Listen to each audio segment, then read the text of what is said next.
everybody, and welcome back to another episode of my survival Minecraft series. There was a little bit of a gap between the last couple episodes, but I'm back. I'm ready to keep recording. I'm getting a new computer soon, so there might be some more delays while I'm setting that up, but for now, here I am, and I'm ready to build. At the end of last episode, I told you what my plans were for this episode, and those are to turn this little patch of green here into kind of a market stall area, kind of not quite fairgrounds, but you know, a farmer's market type place with a few little stalls set around this green. So we're gonna jump right in and get those built. I'm gonna expand the grass out a little bit more just to give myself a little bit more space.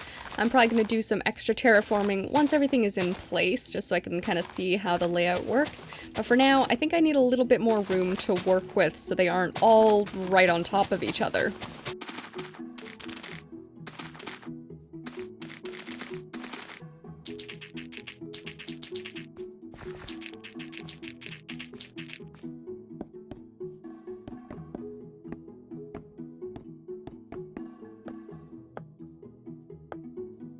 Something I want to try and keep in mind while I'm building these market stalls and this whole little area, really hopefully everything in my world, is I want to make sure that there is life in everything I build. And this is something that I've kind of learned from Good Times with Scar. He really emphasizes that as his biggest building advice is to think of the life in the place. How are people living here? How can you bring life into the build? And so while I'm building here, I'm kind of thinking, okay, where would I be if I was running this market stall? How would I have it set up? Where would they want their stuff? Would they have their storage in the back? They're gonna have a little area around here. Maybe there'll be like some trash disposed over here, a little place to sit perhaps. Is this easy for serving the customers? Blah, blah, blah. So that's just gonna be something I'm trying to keep in mind, and hopefully I achieve that. Now, I've actually gone and dyed a bunch of my sheep over in the desert by the carrot farmers over there. I've gone and dyed a bunch of them different colors. So I have some fun, colorful wool because I really want to add color in this area. I mentioned that last episode, and I'm gonna stay true to my promise. So this stall here is gonna have a bit of an orange roof. I might...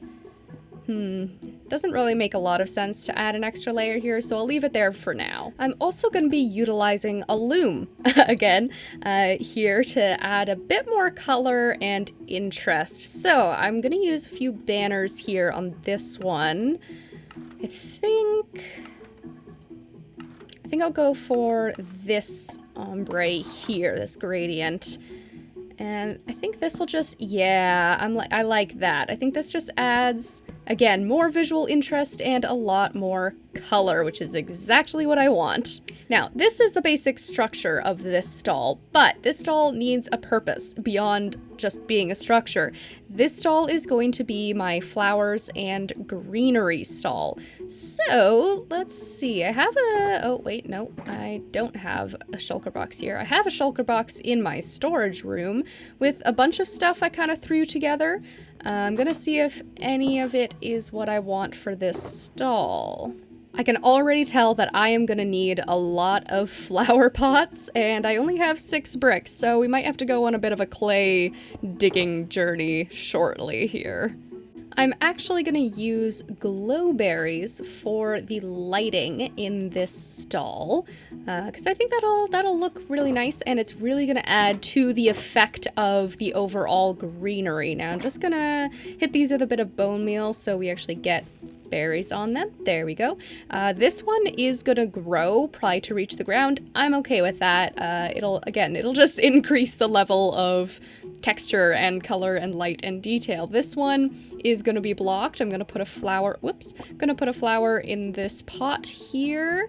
I cannot put a lilac in that. Let's see if I have any other flowers. No, I do not. that's okay. One thing I'm going to utilize that I don't think I've used yet on this specific server here is glow item frames. And I think this will be a good way for me to display things like lilacs, which are too big to put in a pot, and still have them kind of pop a little bit.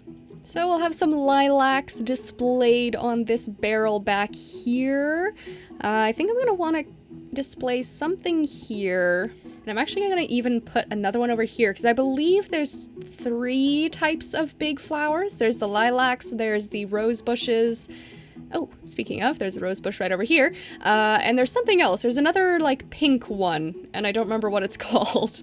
The one downside to this stall is that I don't think I have all of the flowers that I want to display, so I might have to go do a bit of flower hunting so I can actually properly decorate.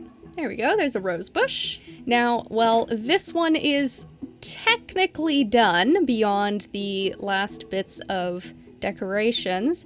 I'm gonna save flower hunting for later, and I just want to get the other few stalls built, and then I can go find the last decorations and fill in the missing gaps. So our next stall here, I'm thinking is gonna be like a mushroom slash weird stuff stall.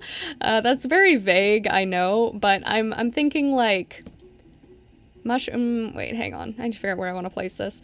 I'm thinking mushrooms and like netherwort and nether vines and maybe pumpkins and melons, which I know those aren't that weird, but like just I want it to be interesting colors. That's the goal. So we're gonna try and utilize things that have interesting colors. I am trying to make each of these stalls unique beyond just the colors and the items they're selling, because I like to imagine that the owners of the stalls kind of customize them. They made their own stalls, so the shapes will be slightly different. They are all utilizing very similar wood, like they're basically all gonna be spruce wood focused, but the actual shape and structure will be dependent on the owner of the stall. Now for the roof of this stall, because as I said before, this is gonna be the mushroom slash weird stuff slash funky colors stall, I'm gonna use mushroom blocks for the roof of it. I think they're a nice bright color and it will tie in with the theme of this specific stall. So we'll start with that, and I'm going to use another more unique block to add some texture. Now, I have to actually go and build this, so give me 1 second. Campfires have this really cool look to them when they are not on fire. I mean, they look cool when they are on fire too, but I feel like they make a really great texture block when you douse them. So let me make my way up here. See, it's got the dark underneath and it's got multiple textures. So it almost looks like thatched roofing, kind of. That might not be the right word, but I think it adds a really cool texture. So yeah, I think I'm gonna pop a couple more at the back as well, just like so. I'm honestly not a huge fan of how piling melons and pumpkins goes. They end up with this really kind of flat texture, but I think it works when there's enough other texture around them to kind of balance it out, if that makes sense. All right, here, let's see. I've got some weeping vines. I have crimson fungus. I have warped fungus. I don't have any of the blue vines, so I might have to dig around, see if I have those, or we might have to go hunting again. Yeah, okay, I'm gonna make a couple banners real quick. I think I just want plain red banners. I guess I could do like red and blue banners. I'm not gonna do that right now. For now, I'm just gonna use, oh, I don't need to do that then. I'm just gonna use the regular red banners, and I'll change them out later if I decide I want a bit more texture. Because I do find that the plain colored banners are very flat, and I like a bit more, I don't know, something. So we'll see. I could use orange, but then it would look way too similar to these ones, just kind of in reverse. So we're gonna leave it like that for now. Again, I'm gonna need more detail items for this, but we got the base of it down. I think it looks cute. It's looking good. All right, we're gonna do one more stall here. We'll have three decently sized stalls. Hello, friend. Welcome to the market. Yeah, we're selling flowers. No, not interested. Okay. I mean, you can stay here if you want. You can set up shop here if you'd like. Probably not. Okay. Now, just to add a very minute little difference between the stalls, both of these stalls I've used spruce slabs as the shelving. For this one, I'm going to use spruce trapdoors. It's just a little bit of a difference. I think this one is going to use pink as its theme. This one is going to be a valuables shop, so it's going to be all pretty shiny things. This one, I want to use amethyst clusters quite a lot for this one, because I think they are the most shiny, sparkly things you can really get to show off. Now, I only have big ones. I can't remember if there's a way to get smaller ones or not, so I'm just going to use the big ones if I can get smaller ones. I don't know if that's a creative-only thing. But for now, like, hey, that looks cool. That's very shiny. It's eye-catching. It's exactly what this shop is for. I'm even gonna put one on top, like so. And I'm gonna display a bunch of other shiny things as well. All right, so we'll pop a block of gold in there. Diamond, and we'll keep that one straight. Emerald.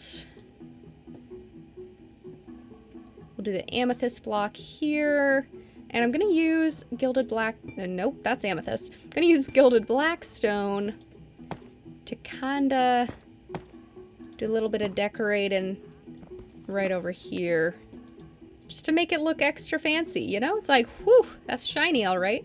Over here, I'm gonna leave this section empty, because this is where I want to put the diamond ore. So we've got the gilded blackstone, and the diamond ore will be coming later. Now this shop is in sore need of some banners, I think, but I need more than 8 pink wool to get enough. I'm gonna pop back over to my sheep, see if they've grown their fur back or not. They have not. Okay, I might be here for a little while. Alright, we've got our 4 pink banners here. Now, one thing that I want magenta dye, so believe lilacs give magenta dye. Yes, perfect. Boom, boom. Yeah, look at that. Now, I have a lot of plans for the ground here. I'm gonna continue the kind of road pattern that I showed you in the last episode with the packed mud bricks and coarse dirt and all that all around here. Obviously, because this is like kind of a market square area, it's very well used, so there's not gonna be much grass left. Oh, look at you. You look perfect in there. I know there's no way of properly trapping you in here, because you can just jump out. Wait, maybe you can't. No, he could jump out here. Yeah. I do want to get villagers in each of these, but it's going to be really annoying. I kind of fiddled around with some villagers in a creative world to test their movement patterns, and they're very good at escaping. So, yeah. I'll get to villagers later. Anyways, I'm clearing the ground here just to make it look more well-used, well-worn. I'm gonna put a lot of packed mud bricks in here and packed mud to kind of add that extra texture and depth. So there we go. We have at least the start of our stalls here. I think they look very cute. I think they will look a lot better once I actually have all the flowers I need, all the different decorations here. One thing I'm gonna do, actually, that's something I can do right now. All right, we're gonna use an armor stand, and I'm gonna make some diamond armor, and this is gonna be in the stall. This guy really wants to work here. If I knew how to keep you in here, I would let you. Okay, now you're in my way, though. That's actually kind of a problem. Could you... okay, I appreciate that you love this shop and you want to work here. I am looking for employees. However, it is still under construction, and you are upholding. You're in the way of me doing that construction. Do you want to go out? Can you go out? Can you leave? Sheesh.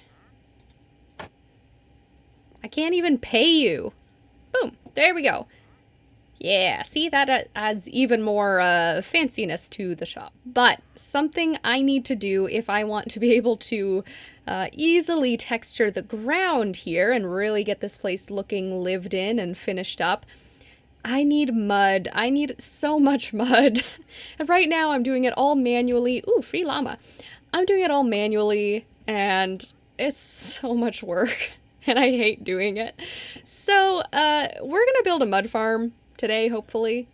This llama is not happy. All right, come on, buddy. Come on, buddy. We're gonna build a mud farm. It's gonna be a very low effort mud farm. I actually found one by ilmango that I'll be putting together. So it is still somewhat manual, but it's easy. Okay, I think the llama works here now. We're gonna leave it. You know what? I'm literally gonna put a trapdoor over here. Temporarily, at least. So we can have a llama employee. This is lore, maybe. We have llamas that are shopkeepers now, okay? Yeah, see, this is a llama town. Anyways, I got distracted. What was I saying? Mud farm, yes. So we're gonna do a mud farm. We're gonna finish up the detailing here. We're gonna get villagers into these stalls, maybe, probably, if I can put up with them for long enough. And yeah, we'll kind of see how things go from there. So I'm thinking we'll go put our mud farm in our nice new windmill over here. The interior is still completely unfinished and not the nicest to look at, but I think it's got enough space for the mud farm. This is kind of where I was already initially planning on putting the mud farm anyways, so I think this works out well. So I've got my shulker box of materials here. I had to go and smelt a lot of glass to make a lot of glass bottles, but we have enough here. We've got all our dirt we're going to be converting into mud, which I can harvest more as needed when I need it. So just as a reminder, this is a farm by ilmango, and I will put a link to it in the description.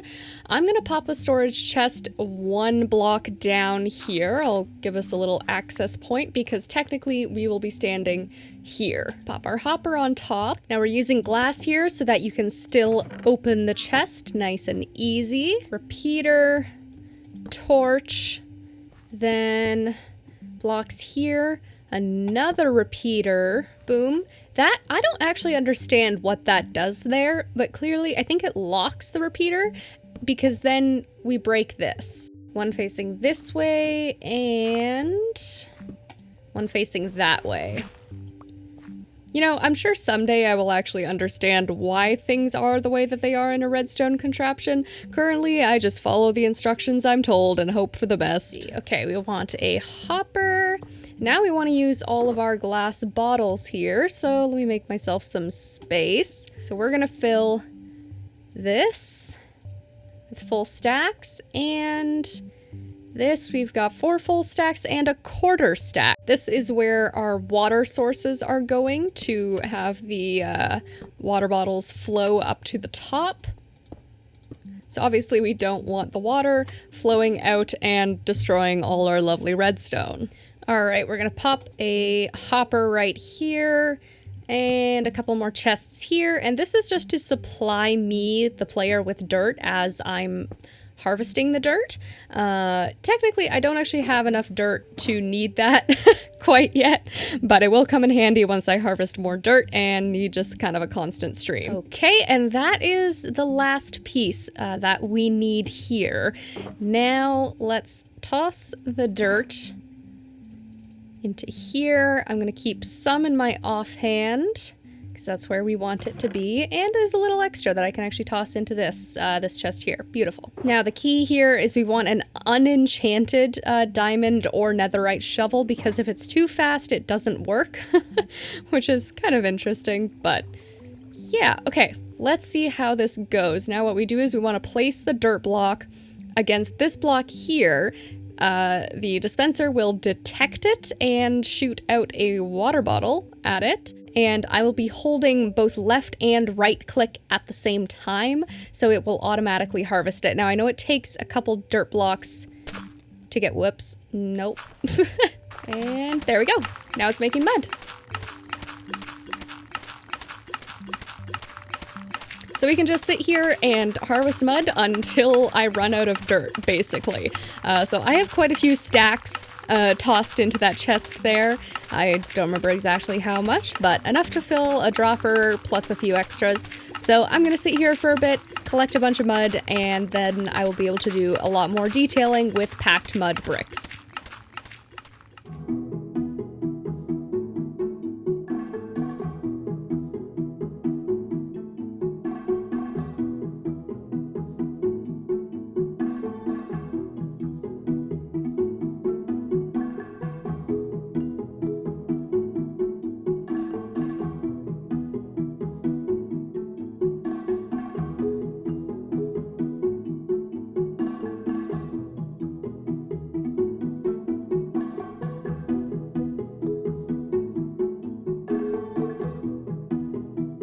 Mud has been farmed, other detail objects have been collected, and here is our finished market. Well, 99.99% finished. I still haven't found a spore blossom.